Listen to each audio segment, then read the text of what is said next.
When thinking of lifting heavy weights, I'm sure most people's initial thoughts are of bodybuilders or powerlifters pushing loads of plates and lifting to the max. But as athletes, we don't necessarily need to do all that because it's just going to fatigue us too much for practice and games. However, that doesn't mean we don't need to do some form of strength training during the season. In fact, there is a 2021 study on football, and I mean the one where you kick the ball, but on football players, which states that lifting heavy during the season at least once a week can improve your biomechanics, reduce your risk of injury, and doesn't affect your aerobic capacity. And let's not pretend like lifting weights isn't gonna help you look better. And you know what they say, look good, feel good, play good.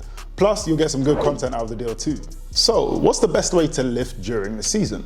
Let me share the formula with you. But before we get into that, my name's Tolu, and welcome to the gang. Over this side of YouTube, I share as much realistic and practical advice to help you become a well-rounded athlete that performs at a high level in-game and beyond, aka an elite smart athlete. So, when should you lift during the season? Now, I've got a video talking about organizing your in-season training schedule, which I'll link up here and in the description below.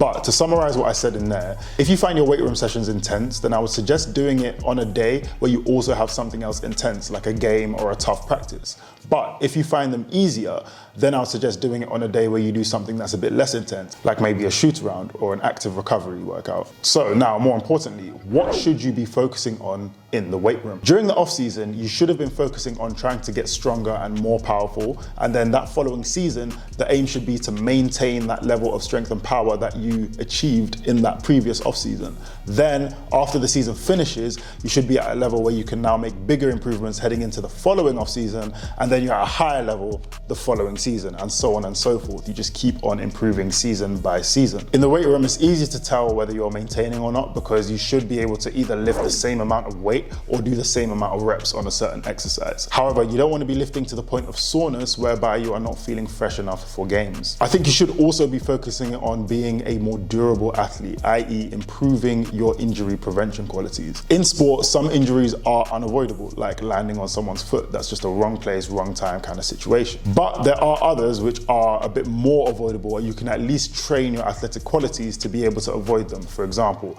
doing more lateral lunge type work or strength work in the lateral plane to strengthen your groin so that you avoid strains. Oh, and if you're enjoying this video so far, then you might as well hit the like and subscribe button because it'll be cheaper than paying a trainer to tell you all of this information because it's free. So how can you focus on these things? Well, I think the simplest way to do it is just to manage how much you're lifting. If you were trying to get stronger, most personal trainers would recommend doing about 80 to 100 reps per muscle group per week, which they break down into 10 sets of 8 to 10 reps per muscle group per week. So an example for lower body would be maybe doing 5 sets of barbell back squats, 8 to 10 reps, plus 5 sets of a trap bar deadlift, 8 to 10 reps. But because we're just trying to maintain our strength and power, we're not actually trying to get stronger, I have personally found a sweet spot from my experiments of doing around 50 to 60% of that volume. And that 50 to 60% allows you to stay kind of fresh while still also maintaining strength. So that could look like either doing 50 to 60% of the sets or 50 to 60% of the reps, depending on how heavy you want to lift. Because if you're trying to do more reps, you're probably not going to lift as heavy a weight. But if you're trying to go heavier, then it might be better to just do more sets of lower reps. And I've also found doing supersets, which combine strength and mobility, to be a major game changer in terms of trying to be more durable but also maintaining strength. And if you want to see more of the behind the scenes of how I train myself and other athletes, then follow me on Instagram and TikTok at Elite Smart Athletes, as I'm always posting my workouts on there, and I'll link it up here and in the description below for you too. And if you weren't aware, a superset is when you perform one exercise and then immediately after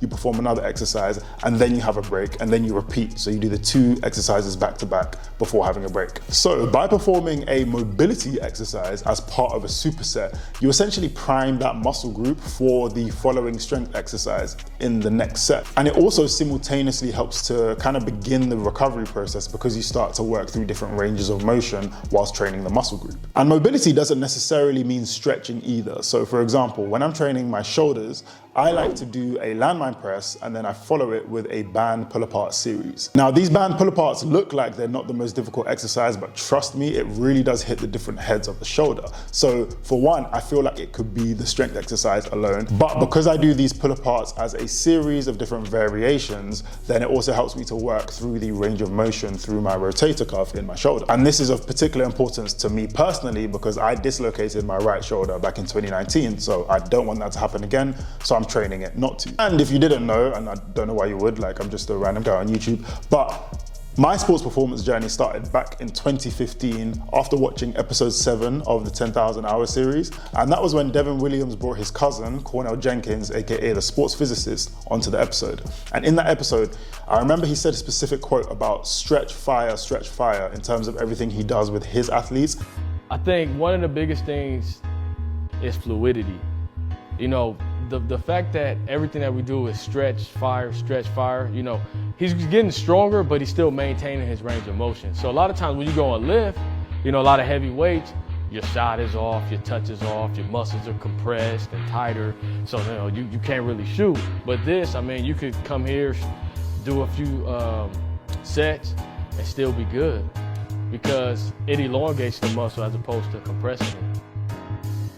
And that really stuck with me because it just kind of makes sense. A lot of heavy lifting kind of compresses your muscles, which he did also mention in the video. But by performing a sort of stretch or mobility exercise, and then you're firing off with the strength type of exercise, you're kind of allowing that muscle to elongate a lot more, which is what helps us feel more fresh when we're gonna get ready for the games. So for the past 7 years, I've definitely been implementing that philosophy into my training. And I think that these supersets are a very good way to allow yourself to still feel fresh and elongate those muscles. Now, I've tested out a range of training methods on this channel for almost 4 years now, and I've learned enough to put together a realistic and holistic training protocol for athletes of all levels. If you want to train with me, then head over to www.elitesmartathletes.com and check out the different training options I have on offer on there, such as virtual training or some of the online programs that will be coming very, very soon. I try to upload twice a week, but please forgive me if I don't always hit that, so I'll see you guys then. But until next time, stay blessed.